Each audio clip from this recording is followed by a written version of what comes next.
And welcome back to a Standard Fantasy Football Podcast. I'm your host, Jono, and as always, my co-host Chris is here, and we're here to bring you Week 5 waiver pickups. This episode seems to be a little bit shorter in terms of the amount of names we're going to give you, but that's the case of getting deeper into the season. Less and less opportunities and more bye-week options to pick up here, but we got some good names for you here we'd like to give. Before we jump into it, don't forget to like and subscribe, hit that notification button so you see all the future upcoming episodes pop up in your notifications on YouTube. That being said, let's jump into the content. Our first one here is probably going to be the biggest one of the week. And like I said, like you could have guessed, it's another running back. Jaleel McLaughlin, Denver's running back, had a great, fantastic outing after Javonte Williams left. It wasn't Pirine to eat up the carries and touches and receptions. It was McLaughlin. So that being said, he's the guy that we're saying to go out there, pay your fab for. If you're high up on the waiver opportunity, go grab him. He's got some tougher matchups coming up, but he is going to be the guy that they're going to go to. And he did get some receptions out of the backfield to include a passing touchdown or receiving touchdown. He's only 2% owned in sleeper leagues. Besides that, you also have the hip injury with Javonte Williams that we're unsure how long he may be out for. So keep an eye out for that.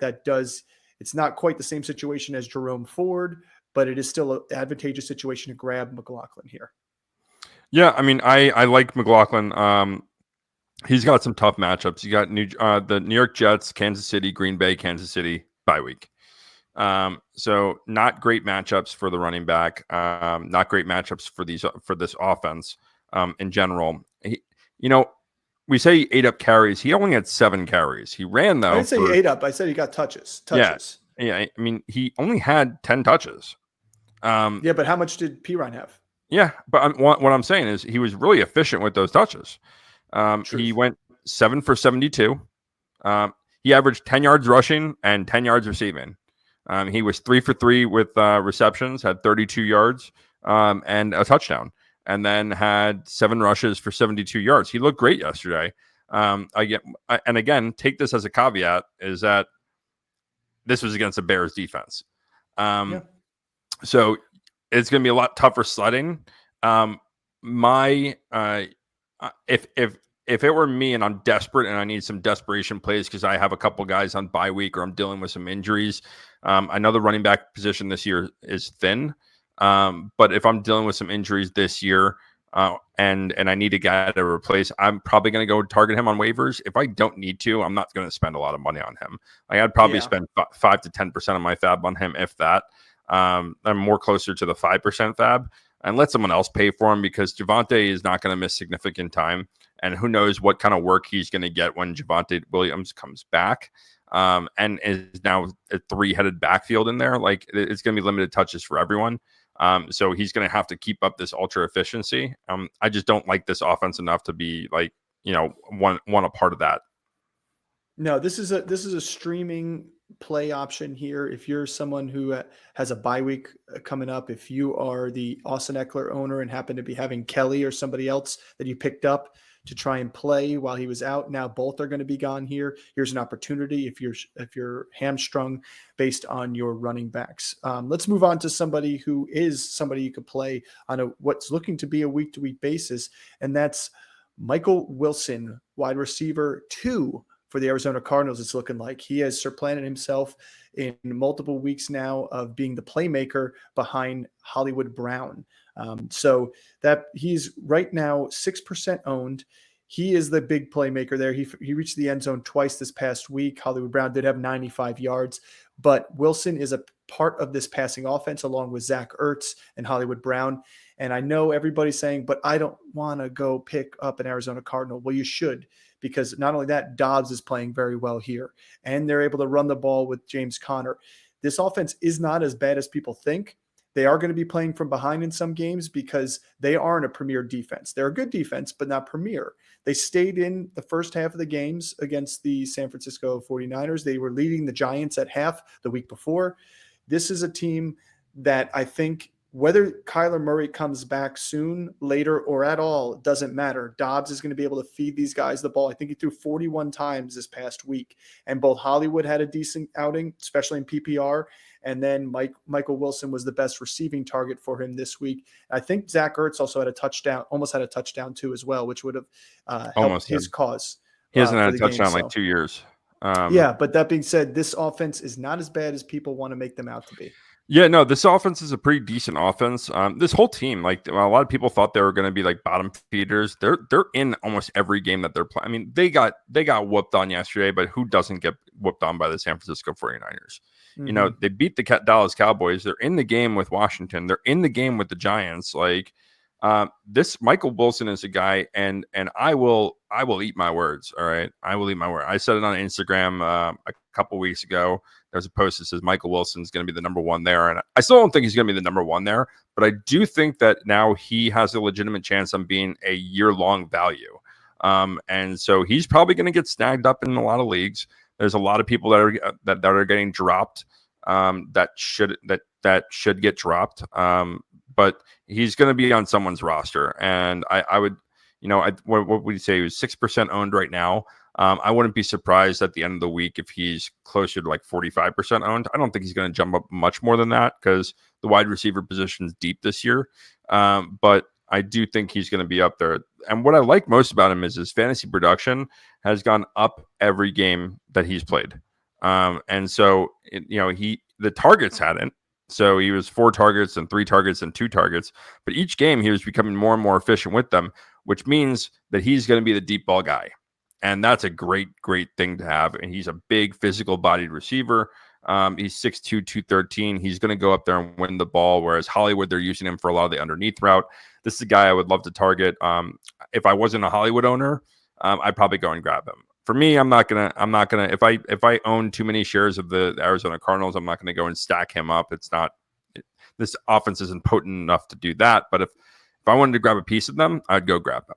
Yeah, if you're somebody who's trying to stash one of these wide receiver twos on an offense that's not really doing it, say you have one of the wide receiver twos for Pittsburgh or Baltimore or Chicago or Indianapolis, anybody here that you've got an offense that's fizzling out and not really doing it, he's a guy that's going to give you some return in value. So it's a good investment to make.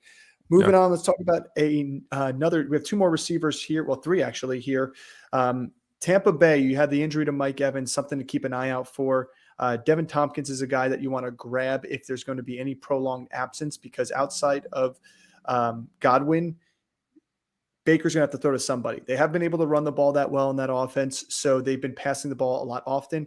And you want a piece of that offense because Baker's actually been playing pretty good football. He's playing not QB1 overall draft pick football, but he's playing pretty darn good football for Tampa Bay. And so to me, as a person 0% owned, you don't even have to spend fab, because if you don't get him, you don't get him. It's not a big deal. He's not going to come in and be a big splash play, but he is a filler. He's a streaming option. Yeah, and the 3 games after the bye. So the whole reason we have him as a target is there's 2 reasons. All right, one, you're going to be able to get him for free this week. You're not going to have to spend any fab on him because no one's going to go and spend money because they're on bye. But 2, Mike Evans is going to miss probably 3 games. Unfortunately, those 3 games are against Detroit, Atlanta, and Buffalo. But fortunately, they're going to end up having to pass in those games and play comeback football. Right. And so Chris Godwin can't be the only guy. He's not going to be the only guy. So Deven Thompkins, I like over Trey Palmer. I know there's been like kind of a debate on Trey Palmer or Deven Thompkins. I like Deven Thompkins more. I like his usage more. Trey Palmer is going to be kind of a big play guy, but he's hit or miss. He's only getting 2 or 3 targets. Thompkins is getting 4 targets, even with Mike Evans in there. So I do think that Thompkins production does go up with the Evans injury. I like him over Trey Palmer. But if you wanted to go get either one of them, they're both going to be free this week. So I think that's a smart play, at least for the next couple of weeks, especially if you might be a Mike Evans owner. This is an early waiver pickup that we're putting on here because most people are going to start talking about picking him up next week when they're coming out of their bye. We're saying pick him up this week, be ahead of your league mates. And if you have a bye week where you lose your flex play, he's a flexible play option if you don't have anything better and you have some deeper leagues. You always be a step ahead. And then when when your competition gets a step ahead, you get a step ahead of that. All right. Well, here's a step ahead of your league mates as well. And we're saying go ahead and pick up Terrace Marshall Jr., a guy who's been sitting third string to DJ Chark and Adam Thielen in this offense. However, he has gotten targeted plenty in the past couple of weeks coming off his injury. And you got to realize Adam Thielen is an old man when it comes to football. He already left the game due to injury before. He was injured earlier in the season, still played through the games. There's a chance Adam Thielen gets injured and he misses game time, and that is going to bump Terrace Marshall Jr. up. He has been waiting in the wings. We have been waiting in the wings, I should say, for him to break out because he was a great pickup coming out of college for Carolina, and he just hasn't been able to do it. Now, that being said, he played behind DJ Moore. Right now, I think he's pretty par with DJ Chark and with Adam Thielen in terms of talent-wise. So, in my opinion, you grab him now. He's somebody that's going to be maybe sitting on your bench here and there, or during a bye week, you throw him in a flex. But if anything happens to DJ Chark, who's already been injured with soft tissue, Adam Thielen, due to his age, can miss some games. You got yourself a wide receiver 2 or possible wide receiver 1 for Carolina in a team that's going to be playing from behind, as they've shown the past couple of weeks too as well. Well, especially if you're in a PPR league, and I know we don't really focus too much on that. We are the standard, obviously. But especially in a PPR league, you got to love what you've seen out of Terrace Marshall. In the last 2 weeks, he's had 18 targets. He's converted on most of those targets. He had 9 receptions last game on 11 targets. He had 8 receptions or 8 targets, had 6 or 7 receptions the week before. He's converting these targets too. So his receptions have been great. His volume has been great. And this is a pure speculation pick to stash for a couple weeks down the road in case there is an injury. You like the volume now, and you're going to like the volume more. Now, I will say this is I think it would be a lot, if an injury were to happen to Chark, I don't know necessarily how much it helps Marshall. If an injury did happen to Thielen, Marshall is going to be very, very valuable because he's a very similar type of player. He's running more of the short routes, and you see from the production. I will say this is that even though he had the volume and the targets are up and the receptions are up, he hasn't really converted that into production yet.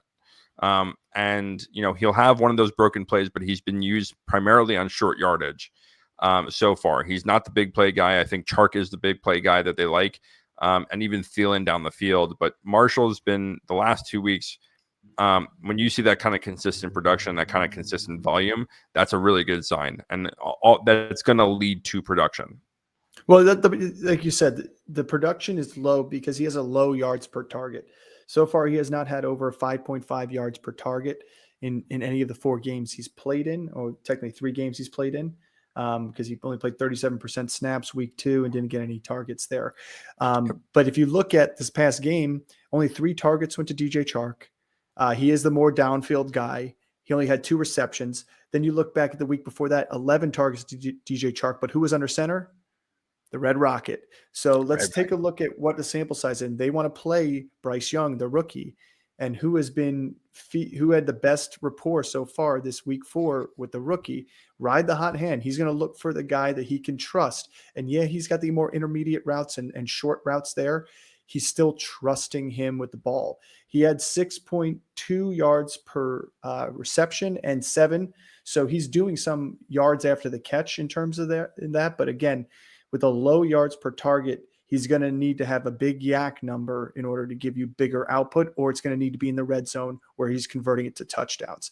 But again, like Chris said, PPR, he's the perfect person to have as a flex play on your bench, or a third wide receiver, or a second flex, because he's going to give you the volume in terms of targets to convert. And like Chris said, he's been converting on a high volume number. Yeah, the exact number, he's had 18 targets, 14 receptions in the last 2 weeks. So you like that kind of production. And listen, the volume is going to turn into production. So yeah, he's being used in short yardage, but all it takes is one that he breaks, and then all of a sudden, then he has a monster week, right? So you got to love the volume, especially that it's not one of these big play guys where he's only getting 2 targets downfield, although those guys have value too. It's the reason last week we go and pick up Marvin Mims early, because he's being targeted downfield. He's in the big play. But the guys that have shorter routes that lead to production, those are consistent plays, and they're going to lead to the volume will lead to production, and that's a good thing. Well, speaking of somebody who has good production as of last night, but also is turning out great yards per catch, however, he's doing it on low volume, is Alan Lazard of the New York Jets.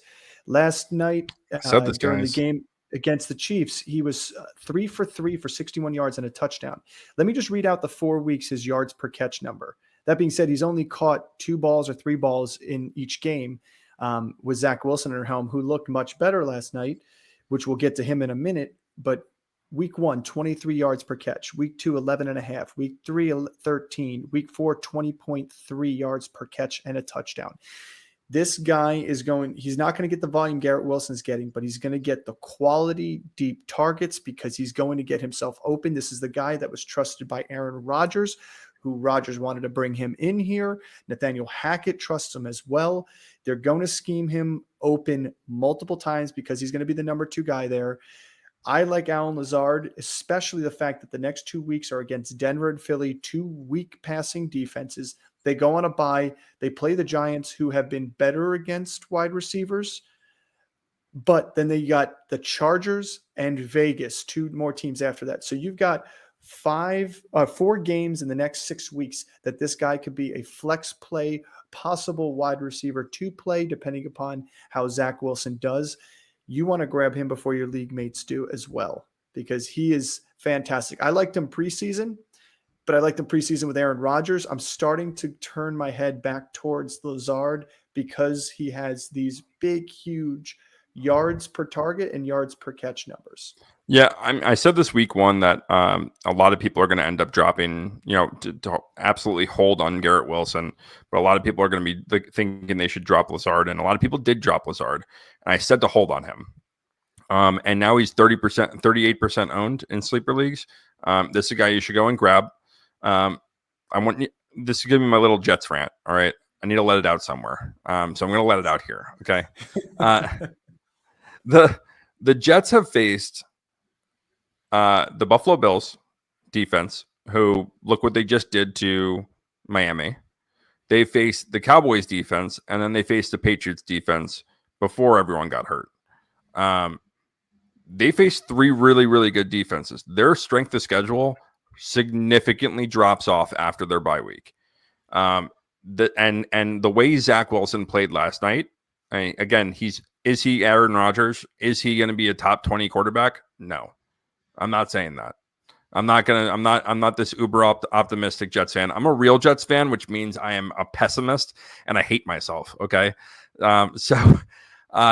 Zach Wilson is not preseason. You are the biggest optimist in the world. And then the minute kickoff happens, you're the biggest pessimist. Yeah. In the sports world. Yeah. That's a Jets fan. It's 36 years of pain and torture. Okay. That'll do it to you. Right. On top of that, I'm a Mets fan and an Islanders fan. All right. I don't see winning very much, except in fantasy football. You torture yourself. Yeah, I know. We can't all be bandwagon fans. So let me say this is this is a great opportunity to go and buy Garrett Wilson. This is a great opportunity to go and pick up Alan Lazard. This is a great opportunity to go and buy Breece Hall. They're all going to be buy low candidates, and you probably get them at a discount right now because the owners just want them off their team. There's a great opportunity to go and get those guys because the strength of schedule for them after the bye week. I mean, again, they're playing Dallas, they're playing the Eagles, who just expect a loss there because the Jets have never beaten the Eagles ever, not even in a preseason game. They've never won a game against the Eagles, so they're going to lose that game. But they're going to make it look good, though. I mean, that Eagles defense cannot defend the pass. Yeah, I mean, Zach Wilson looked good. He had the three steps off the back foot and let it fly. And the guys that he's trusting are Tyler Conklin, Garrett Wilson, and Alan Lazard. And with those 3 guys, I would go and try to buy. I wouldn't buy on Conklin, but I would buy on Lazard, and I would buy on Garrett Wilson. And Lazard's a great guy. Again, we already saw the yards per catch for him on the season. That number is going to continually be there. So the whole reason we liked him with Aaron Rodgers is he's a big red zone target too, and we saw that pay off last night. Well, let's talk about right before we finish this episode, we want to hit on 3 QB streamers because now we're getting to our bye weeks. So to me, this is the great opportunity each week for us to drop some good QB streamers for you as they pop up, if there are good QB streamers. And to us, there are 3 good ones this week. And we're going to start off with Josh Dobbs, who we aforementioned earlier when talking about Michael Wilson. He's 9% owned. He's had over 19 fantasy points in the last 3 weeks. He's a great streamer option. Zach Wilson, who Chris was just talking about, 6% owned. He had 23 points in Sunday Night Football against the championship winning Kansas City Chiefs. He's going to be facing Denver and Philly in back-to-back weeks, both advantageous matchups.